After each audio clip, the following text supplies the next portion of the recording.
What's up, everybody? It's your boy Hassan Ilyas coming to you live from New York City, New York. Is that right? That's right. That's Yes. right. Amazing. How far are we from Central Park? We're very close. Very We're close. like blocks. Okay, Yeah. amazing. I have a very, very special guest here. A lot of you guys may know I had a company called Jumpstart, BFR, blood flow restriction. And the way I found this guy, Dr. Nick, we're just going to call you Nick though. Just call me Nick, Call him please. Nick. He's one of the cool doctors. When I was learning about BFR, blood flow restriction, I wanted to figure out a way that I could have it and explain to people in layman's terms. So I was like, okay, I need to find somebody or somebody that knows how to explain this properly. And I started doing a lot of research, and then I found you guys, the BFR pros. You had a course. I don't know if you're still doing the course. Oh, it's still still going. it's still there. So if And anyone's interested, you know. you have? Did you ever release your level 2? I think you guys. Yeah. So yeah, there's a whole story about Okay, that. But okay. yes, we've released follow-up Okay. courses. So there's four Yeah. right now in that bundle, and then we Awesome. bundle them all together. Amazing. So So I did this course, and I also just followed him. He's known as a human performance mechanic. Yes, and the you HPM for short. and but you yeah, are a physical therapist by trade. I am. Yes. Okay. So I do want to talk a bunch about BFR, but I also want to get a good idea of who you are. Okay. So All we're gonna right. go You back. sure? Yeah, Are you we're gonna sure? go back a little Okay. bit. Okay. All right. How did you get into physical therapy? Well, I actually never even knew what physical therapy was until I was 22 years old. Okay. No lie. How old are you now? I am 37. Okay, young man. Young man. Yeah, I maybe I have a boyish face. I don't know. I don't, but yeah, I played sports all throughout my adolescence. Played baseball Okay. in high school and wrestled, and then I I played. wrestled too. Really? Yeah. Yeah, so I 130s. okay, yeah, How'd you wrestle I up? graduated high school and I was 171 my senior year, Oh but I wow. started at 119, 112. Wow. So it was That's a yeah, big- and then that's a big I step. played baseball, and then I was 200 pounds in college. So Wow. so yeah, I've always been around athletic trainers. Okay. Wait, hold on. High school, did you think you're gonna go pro in something? I mean, like everyone thinks they're, going to Yeah. be going pro. I think I definitely had the tools to be able to make it at a higher level. I think I was always held back by not embracing just like my physicality in terms of Sure. like in my psychology. So like overthinking it, and that's really what it takes. The best athletes in the world are able to not only display these great physical characteristics, Yeah. but also let those physical characteristics actually show in their play. 100%. And the mind is such a powerful aspect of performance. Yeah. And I just was never able to get past that. I mean, I had success, and Yeah. I did have pretty good power. My arm was average, wasn't over the top, Sure. but and speed was okay. Yeah. But yeah, I mean, long story short, like I kind of knew that my journey in baseball was going to end after college. Gotcha. And then I was in a frat, so I was Where did you go to partying. I went to Franklin and Marshall. It's a Where is that? liberal arts D3 college in Pennsylvania. Are you East Coast born and East raised? Coast. I was born in Chicago, Okay. and then we kind of went to North Carolina and Okay. Tampa for my dad's job, and then we ended up back in New York City Okay. or New York City suburbs. Yeah. You don't have an accent, that's why I asked. Yeah, no, people again, Kind of. it's. I've been fortunate, I guess, because like Yeah. the New York City accent could be a little, you can have a Yeah. little Brooklyn in you, you can have a little Queens, Bronx, Yeah. but I'm glad that I'm you- just normal, You sound like a nice guy, you know? just like a nice guy. Yeah. You would run some New Yorkers that just sound like they're in a bad mood, Oh, you know? listen, New York, I've grown to really love this city. Yeah. It kind of gets back to the journey about PT actually, Yeah. because I was always around athletic trainers, so the Sure. people that are working with athletes. Sure. And I was partying a lot in college, so I never really had the grades to go to med school. If I went back now, I definitely would have studied a lot harder Sure. and applied myself, but I never really found my passion and what I wanted to do. And my mom, I graduated and she was like, you got to get your bum ass and get a job. And What'd you I was graduate like, I graduated with a biology with a focus in neuroscience. in? Okay. Yeah, so I was always fascinated with the human brain Okay. and physiology, Sure. but I never again, I never like truly found like what I wanted to do Mm. in college.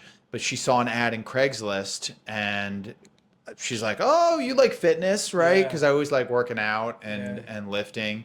And she's like, "Oh, physical therapy." And then I went to a clinic in Greenwich, Connecticut, Yeah. called Performance Physical Therapy. Mm. And within 6 months, I was there. I was like, "Wow, Wow. like a physical therapist Yeah. can really make a meaningful impact Sure. on the lives of people." Yeah. From that point on, Yeah. studied. By the way, shout out to your mom for like I finding know, this right? ad on Yeah, Craigslist. it's That's a big deal. really, yeah, no, That's true love right there. she definitely takes credit for that. That's That's for good. sure. But yeah, and then I kind of studied. I basically wanted to start personal training because I like that, and they were like, Yeah. well, you need the best certification, and if you want to train with us. So then I got the CSCS by myself, and it was kind of like at that point, I Yeah. took classes at night, and my type A personality kind of Sure. came out at that point because I had a goal, and Yeah. I was driven to achieve that goal, and found out, that even with post-bac classes and retaking Yeah. some of these classes that I took before but never, did well in, that Yeah. Sure. I still needed to get some education to apply to physical therapy school. So Sure. then I went to Washington, D.C. I Okay. spent 2 years there, getting my master's degree. I was able to intern for a year with a strength and conditioning coach, which is Nice. where I've kind of got some of my strength and conditioning passion Nice. that I still take with me today. Yeah. And I started to compete in bodybuilding there Okay. Okay. because as a personal trainer, at that point I didn't know if I was going to be in physical therapy. Yeah. As a personal trainer, it's kind of like your rite of passage to be able to be like, oh yeah, I Sure. competed, even though you have Sure. no idea what the hell you're Sure. doing. You were an athlete too, Yeah, though, but so like, it's but like, like looking back, yeah. I was just like, what the hell was I Yeah. doing? I mean, I got shredded. Yeah. Did you do Um, physique? Did you do yeah, natural? I Like, did. I did men's physique, okay. and I was shredded, but I was again like just eating like chicken breast, Yeah. broccoli, either rice or sweet potatoes, Yeah. rinse and repeat with varying hot sauces, varying Yeah. seasonings, and I wish at that point, like I probably should have gotten more guidance, but Yeah. nonetheless, it gave me a lot of experience about the bodybuilding journey Sure. that people go on, which ultimately I've been involved in the bodybuilding community. Yeah. Even in the sense that like I was asked to write one of the chapters for the National Academy of Sports Medicine's bodybuilding and physique coaching Wow. certification. Yeah. And let me just tell you, when I look at the author list Yeah. and I see world class people that I've followed, Yeah. some for a decade, Yeah. decade and a half, and I'm Yeah. authoring a chapter in the same textbook. That's crazy. It's kind of like, Mind-blowing. whoa, Yeah. it's like, holy crap. Like I never want to say I've arrived because I still feel Like you're that growing, I'm you're learning. very early in this journey. Sure. And so it's like I was able to, at least to wrap up the story, Yeah. like competed in bodybuilding, ended up getting into Columbia University because I did really well in my master's program, and I Yeah. really found that they looked at me as a whole person. And I really found that valuable. And to this day, Yeah. one of my long-term goals is to get back into, once I kind of accomplish some of my Sure. Sure. business related goals and things are settled, I definitely want to get back and, become faculty of Okay. a DPT program and be in the city and, enjoy teaching, which I really love to do. Yeah. But And which is what you do and how I found you as well. yeah, and so it's nice because again, I never feel like I know enough. And I think especially in these days of social media where you have all these experts that are, making posts Sure. on. Everyone's an expert on something. Everyone's an expert. They read a couple papers and now they're a BFR expert. They're Yeah. having a course that's coming out. Yeah. They're, Guys, buy my course. I'm joking. I mean, listen, I'm happy that BFR has continued to grow and that I'm playing a small role in its growth. Yeah. But big role, actually. He's being humble. Big role. I mean, again, I'm just very fortunate that I'm able to do what I do every day. Yeah. And like my clinical practice, I'm able to spend one-on-one for an hour with each of my clients. I'm able to do orthopedic rehab, and then the next one is personal training, and then it's BFR, and then it's all these different types of exercise-based interventions, and I get paid pretty decently to do it, and I can't complain. I mean, literally, I'm very, very fortunate that I do that. And then I go back home and now I do research. You make content, by the way. You make content full time as well. Yeah, I mean, it's not easy to balance. It's such a beast. Yeah. Especially with all that I got going on, even in the personal front. New father. Which I'm very much enjoying. But that's also part of that journey. But it's a lot. I have my hands in a lot of different pots, but that's where also I'm very fortunate to have a lot of relationships with very successful, wealthy business owners, CEOs, and a lot of them have provided mentorship in terms of how you can be financially independent and enjoy success, both in terms of professional success, but also personal success, having time. That's huge. Right? Time is invaluable, and getting time is the most impactful thing that you can do as a human being, because if you have your time, you can do anything you want.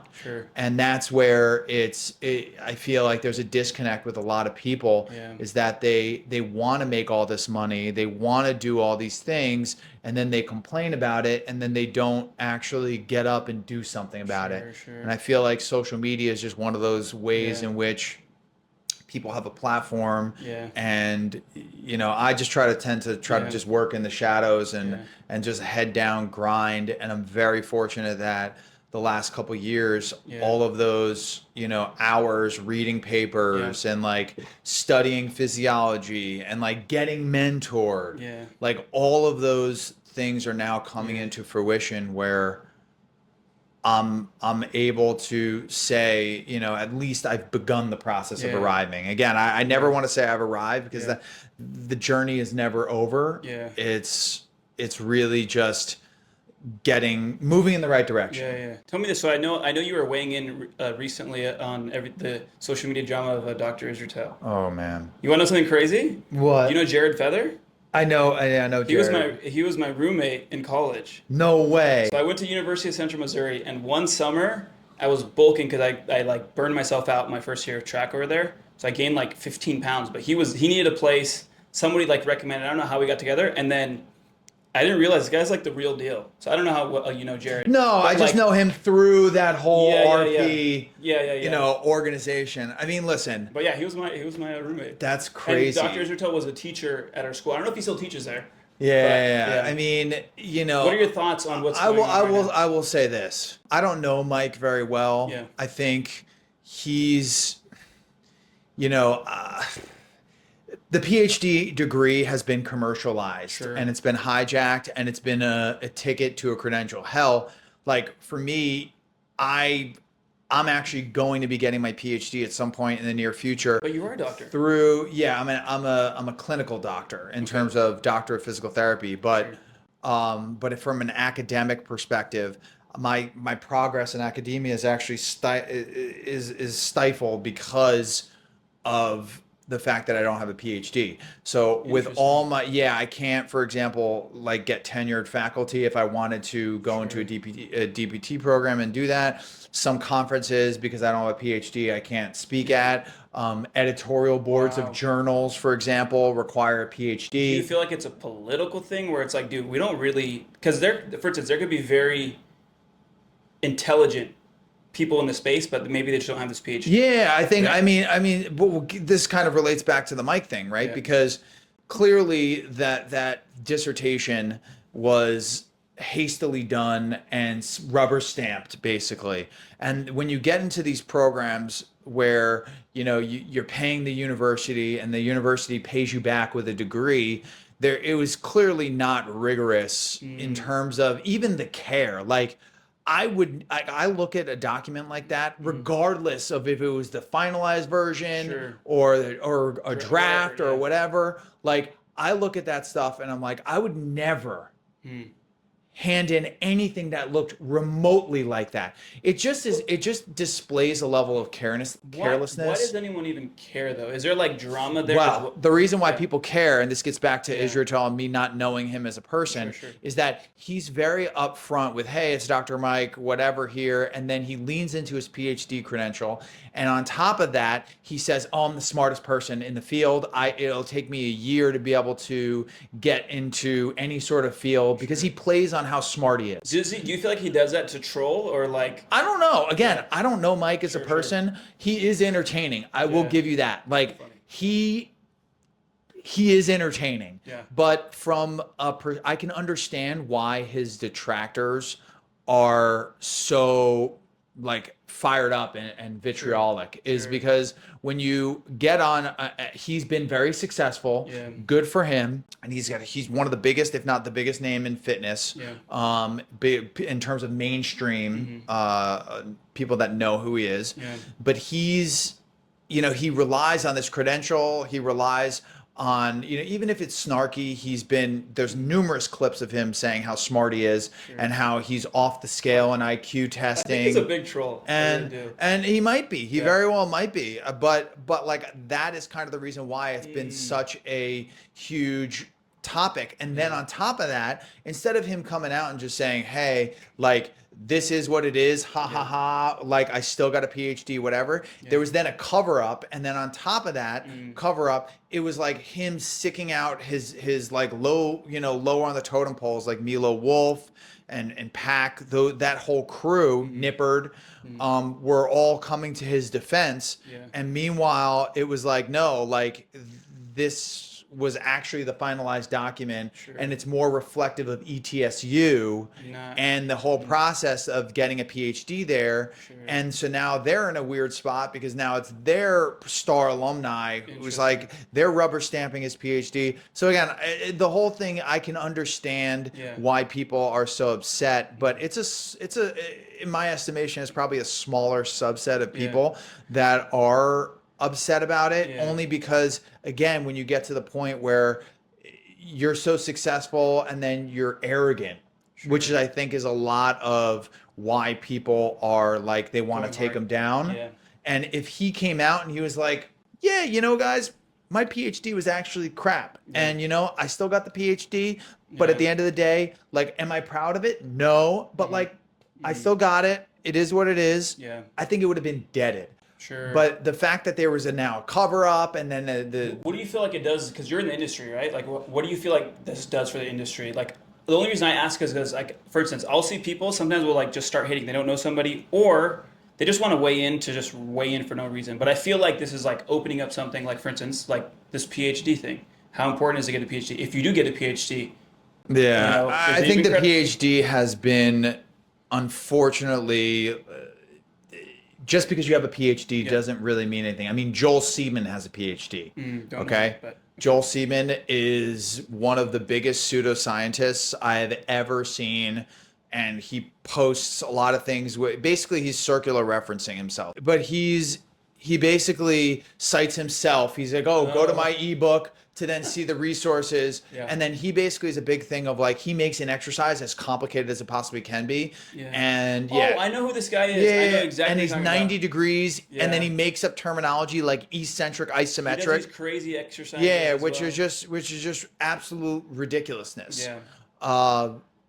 I think listen, if a PhD is just that. It's a credential. Sure. It just means that you went through a process and you met the bare minimum criteria to be able to get awarded that degree. Sure, Do I sure. think that that means you're smarter than everybody else? Yeah. No. I think it just literally means that. And that's exactly why I'm getting a PhD. It's a means to an end. I think I need a PhD to be able to help me become, a better writer or a better researcher. Yeah, actually, I think the research aspect, again, with statistics and things like that, there are things, but I don't need to go through, it's just people go through a PhD program like that to be able to then get forced to be able to go into those experiences. But like the PhD for me is one of those things, like I've published now 60 plus articles. And so like a PhD at this point is more just like, it's almost just like, all right, well, I've done the work of a PhD, which really is producing research and trying to move your field forward and doing things that are productive in the space. And so this process of getting a PhD really is now writing a dissertation on my already published work. Do I think that that's better or equal to somebody who went through a 4-year process to actually have to, physically collect data? Like I'm very fortunate that I work with a lot of different research scientists, and I end up writing or analyzing or both the data to be able to publish. But like I'm not collecting data myself. Like I'm a relatively full-time clinician and I have other things going on. So like my PhD is just that. It's a credential. It's not something that I think is, if you're going to put me up against a full-time researcher, student that's going through a 4 to 7 year PhD, there's no way it's the same. But unfortunately, you don't get a PhD plus, right? It's the same credential. And I think mainstream, it's still not going to really have any impact on what's going on with Israel, because a lot of people aren't going to care. Like they're simply just going to be like, okay, this guy made a mistake. I still find him entertaining. I still find him funny. I think he has decent information. All right, whatever. I also feel like when people hack the social media algorithm and they know how to make money from social media, they'll do more things. Like, for instance, there's that guy, Ashton Hall. If you know Ashton Hall, he does those. But like he knows things that piss people off. So for instance, he wears shoes without socks on, and people will be like, "Oh, not again!" But he's like, "Okay, cool." People love that. They hate it, so I'm gonna do it even more. So there's I feel like there's also that part of playing a character, because you also you envision, and that's where again whenever I've like made comments on Israel like recently in like Facebook or whatever groups, it's like I don't know him personally, so I can't comment on anything other than what I've seen. But I just don't know him I don't know Mike personally, so it's like if it's his persona, great, but again, whatever. For me, the way that I choose to look at these things is that we have an exercise crisis in the United States. People don't exercise. So if we're getting people to move in whatever way, shape, or form, that's an overall win. Do I think that the exercise science community is in a situation where they try to make things more complicated than it needs to be? Absolutely. And that's what really pisses me off. But at the end of the day, do I think Mike is a negative on the fitness industry? No. I think that he's done some really shady things, especially like with this particular, incident. Yes. I think he should have just owned up, done his thing, and, served the proverbial jail time in terms of like getting a slap on the wrist in social media. But at the end of the day, there was something that I saw on YouTube that they're basically like, even if he loses 100,000 followers, like he's gonna gain those people back that are not gonna have any idea of what's been going on. So at the end of the day, it doesn't really it's a speed bump. For him, and he still has Renaissance periodization. He still has all these things that are there. But I definitely think that in the people that are knowledgeable and care about this, like the sanctity of credentials in the space and what that means for that individual who holds that credential, that he's Yeah. damaged. Sure. He damaged that relationship for sure. Sure. Okay, let's go. Let's two things we're gonna talk about. One as a physical therapist, and then we're gonna get into BFR. So one of the reasons I also follow you, I also respect you as a physical therapist. So I've experimented with so many different doctors, and I just went through this like path of like kooks, like people that just don't know anything, people that will make things up, and I've like gone to enough doctors now where like when I was like going through my process of trying to get better and figuring out what's wrong with my body, I mean, I had the weirdest people. They're like, hey, okay, close this one eye, look over here. Okay, I'm gonna take this like rubber hammer and work on your shin splints. You have bad knees because you're like just some really weird stuff, right? As I started finding better physical therapists, I realized that the good ones, they actually don't want to see you that often. They will, one, which I think is big is they'll diagnose you properly. Number two is they're like, hey, let's just find the core issue that's going on. If we fix that, a lot, like instead of trying to fix the symptom, they're actually going to like, hey, what's actually going on here?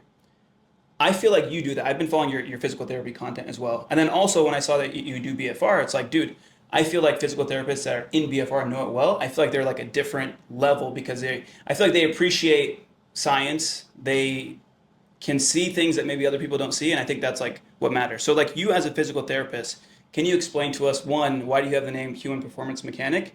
And what do you love about being a physical therapist?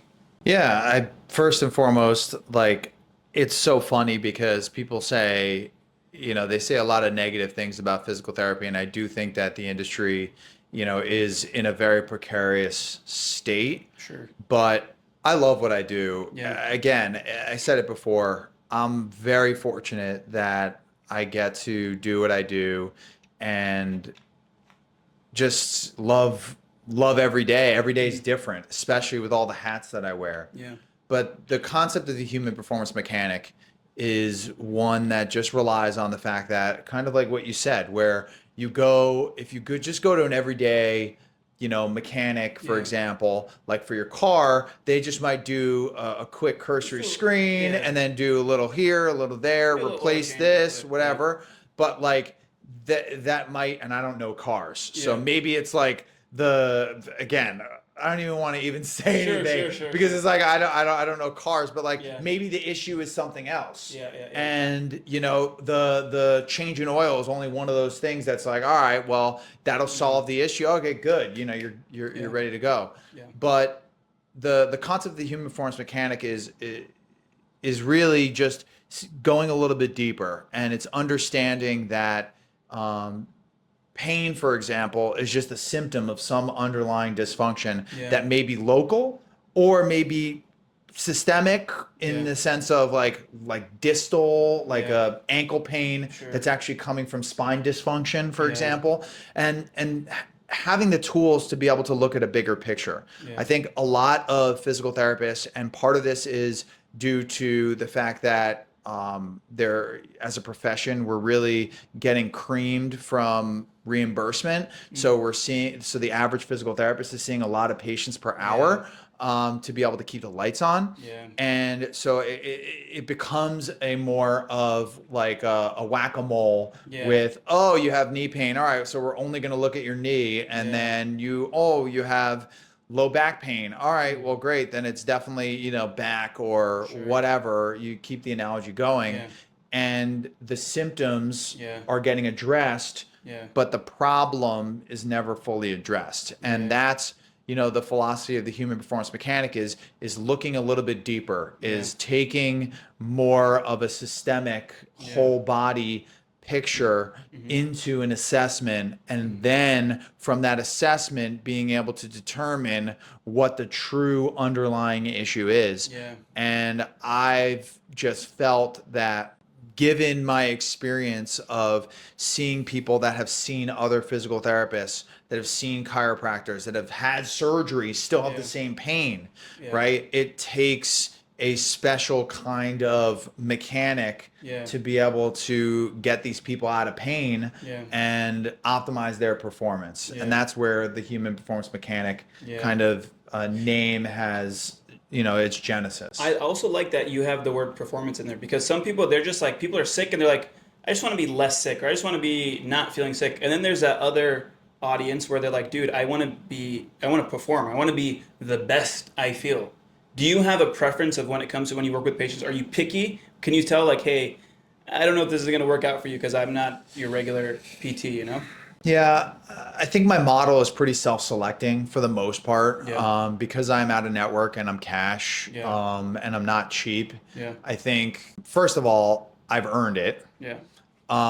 And second of all, it really screens out a lot of people that would Yeah. otherwise, be an issue for me. My But insurance is going to also, give you $15. Why can't I yeah, get and then also it's about the fact that I, even though I'm a physical therapist, I really say I'm a personal trainer that happens to be a physical therapist because exercise informs everything that I do. Yeah. And a skilled physical therapist is able to take the best form of evidence that we have on the human body, which typically revolves around some movement-based, Yeah. exercise-based Yeah.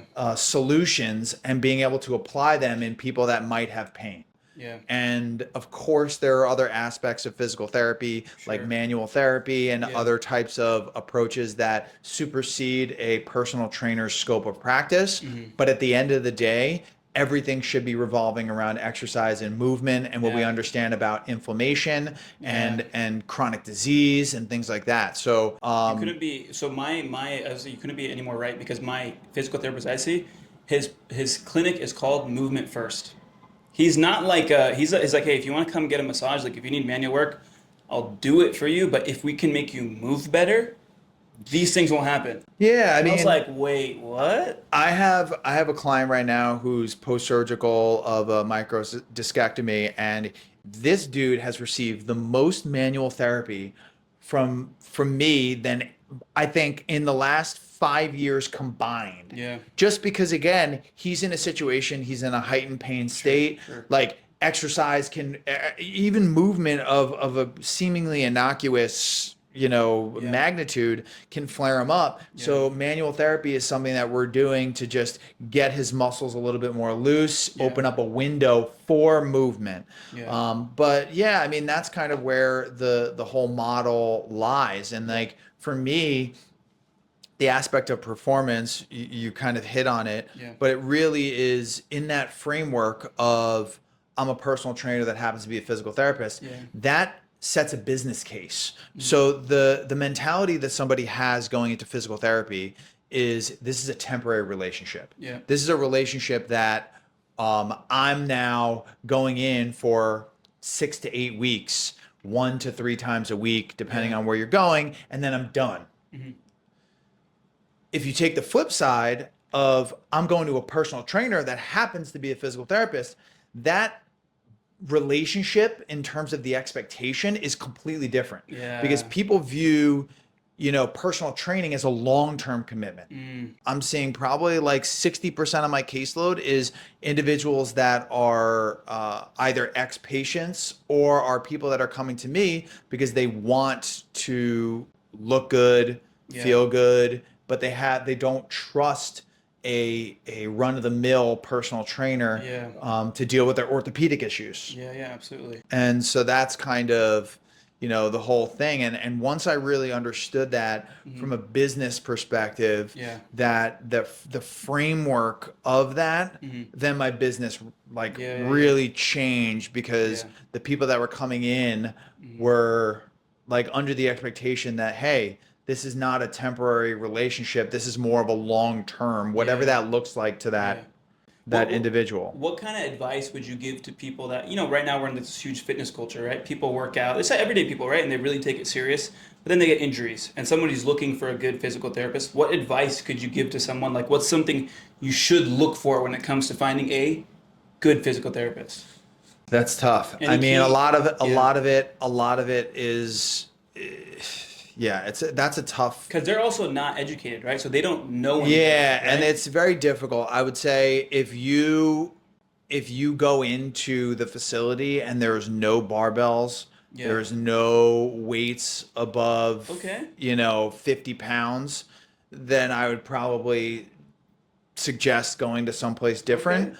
because I think that does set up the expectation that movement first, Yeah. that movement over massage based mentality. Yeah. And don't get me wrong, as I mentioned before, those Yeah. type of interventions have a place. Yeah. But as a clinician scientist, I want to do I want to implement for my patients and my clients the most grade A evidence that we have, Yeah. and it tends to revolve Yeah. around exercise. And that's, just what I found myself Okay. as, That's a good living. note. I think because if you could walk into a place, you can tell very quickly, okay, this person's Yeah, Yeah. you can just tell. You can just go in and be like, all right, well, is this place going to be someplace that's going to be more fluffy and not and really like, because the issue, and again, I don't blame the staff physical therapist, Yeah. but Agreed. the staff physical therapist Agreed. is, people are coming in and we're in a consumer facing business. And so if the consumer is not having a good experience, then they don't need to come back. Sure. And so when you look at it through that lens, Yeah. people are very, the staff physical therapist is afraid to go outside of the mold, Yeah. because if they do and they have a negative experience, the Yeah. client has a negative experience, they're going to get reprimanded at work. Sure. And I've heard of a ton Yeah. of different staff PTs Yeah. kind of saying the same thing in different, And you gotta different kinda have to ways. just play And so you kind of like are then fit into this cookie Sure. cutter approach, Yeah. which then doesn't help the overall narrative of physical therapy at its best Yeah. do what it needs to do. Yeah. And then you layer in on top of that Yeah. the fact that people are just, the majority of people are okay Yeah. with being okay. Yeah. Like, Yeah. I'm of the narrative, I'm of the mindset that I want to be the best in my field. Yeah. And I know that that's never going to be possible, Sure. because again, the goalpost always moves. Yeah. But I want to be as best as I possibly could be Yeah. for my patients. Yeah. And that means continually studying, that means continually understanding what's out there and what's potentially worth my time. For sure. And, applying that and going above and beyond, Yeah. so I can go in my own practice. And now I see more complicated patients that have failed other approaches, and finding some degree of success with those type of patients. And that's what's really rewarding I love it. from that angle. Let's talk BFR. So this is how I really met you. Could you, one, explain to us, just like layman's terms, so like a nobody could understand this, right? Like how could you break down BFR so it makes sense to somebody? And number two is, how did you get into BFR? BFR, in the most layman's terms, you are using some sort of cuff that's calibrated by technology, whether it's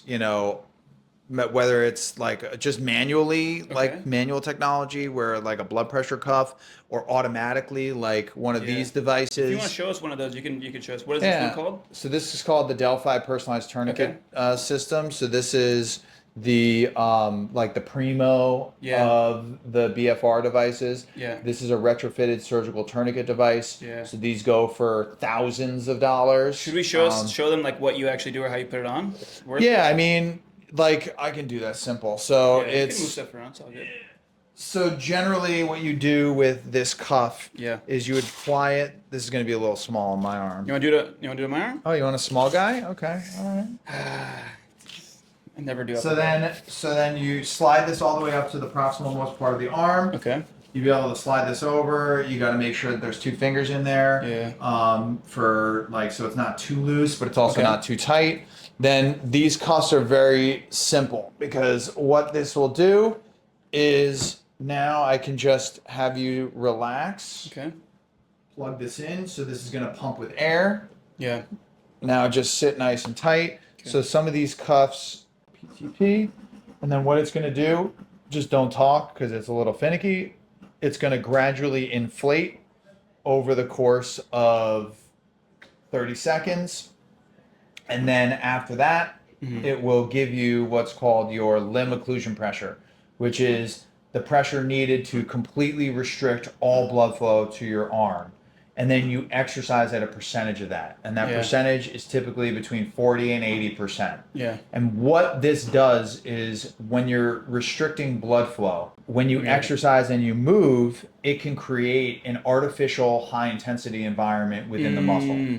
So it's like your muscles think, if it had a brain, it thinks that there is a heavy weight that's being lifted. And that's really where the benefit of BFR is. So this one good here, numbers right here? this one here, generally typical, I would expect. So that's going to slide off, obviously, because there's no pressure. But then once you have this LOP, which is 150, it'll give you, in this cuff, it'll give you 50%, which is 75. So then you click that, and then once that is on, then you so here, so then I can click OK, and then it's set, and then I can inflate it. Yeah. And then now it's inflated. So now you need to exercise. So the cool thing is, because it's creating this artificial high intensity training environment, you can use little to no weights to be able to replicate that effect. That opens up a lot of opportunity for the rehab market that can't lift heavy for one reason or another, either due to post-surgical precautions or due to pain. And what the research has shown and continues to show is that the benefits of BFR are largely equivocal to high load exercise. So you don't have to lift heavy in order to get those that effect. I know we can go way deeper in BFR, but one of the reasons I want to highlight Nick today was that I want to hear a story, so you guys actually hear not just the BFR and the physical therapy stuff you see, but also who he is as a person, what makes him passionate as a physical therapist. You guys could follow him online and actually learn way more. He's posting articles and research and his insight on what's going on in the BFR world. Before we end it, last two, you have your own product. It has nothing to do with BFR. Are we able to talk about that? Yeah, I mean, so right here, this is the Revolution 2.0. This is another hat that I wear. Yeah. This is a premium grip and forearm strengthening device. Yeah. Nothing like it on the market. Basically, you can create high levels of resistance with the knob on the top. It gives you resistance in both directions, and you can do it independently. Yeah. And so, if it's just it's something that I think is going to be a very nice addition to any strength training program, regardless of who you are. But yeah, this Sport Grips Revolution 2.0. Where can we get it if we're interested? On the website, sportgrips.com. And then if you are going to be interested, I'd be happy to give a $10 off code. I can just use your first name and 10, so Hassan 10. Yeah. And so anybody getting, if you want to check this out, but we have tons of information on the website. And we're just looking to blow this up. So by the way, why grip strength? That's so random. So grip strength is the fundamental aspect of who we are, right? Like you can tell a lot about somebody, but based on their grip strength, their handshake, their just day-to-day function for athletes, but also for mom and pop being able to continue to do what they love, gardening, things like that. You need grip strength. 100%. But unfortunately, people don't train their grip. And this is a solution where you can just watch TV, just work on your grip. Public or no? If again, Does it come with a protocol? So the protocol is very simple. For any application, it's 20 seconds on, 40 seconds off, repeat 3 times a week. So 2 minutes and 20 seconds, and then you're smoked. Yeah, I'm smoked right now. So. Okay, guys, check this out. It's going to be, the link will be in the bio. Last question, we're completely done. The way we end all the podcasts, we have a saying, do something today that your future self will thank you for. Mm-hmm. What is something someone can do today in any field that their future self will thank them for? Whether athletic, I would say reach out to someone that you have been following, that you admire what they're doing, and tell them what's up and see if you can either work together, get mentored, get in their orbit. Because I feel like with social media, it's so easy to do that. And I don't think a lot of people actually do. I think if you're really looking to distinguish yourself, it's really about that. It's really simple as just saying, hey, what's up? being yourself and That's what I seeing what did. possibilities happen, right? Yeah, it was crazy. I didn't think he would respond, but I was thinking of somebody to interview, and I was like, "Who's in New York?" And I saw one of your posts, and I was like, "Wait, I see him walking in his stories. He's probably in New York." And I randomly messaged you, and I was like, "Oh wait, he is in New York." Yeah, so there you go. Worked out, guys. Make sure you follow Dr. Nick online. It's at the HPM And the BFR pros for the BFR and the BFR related pros, business. and we'll also and link sport grips. So I sport again, grips many and hats. courses. Yes, guys. Thank you so much for watching, and stay tuned. Thanks so much for watching, and Dr. Nick, thank you so much for being a part of it. No Appreciate problem. it. Thank you.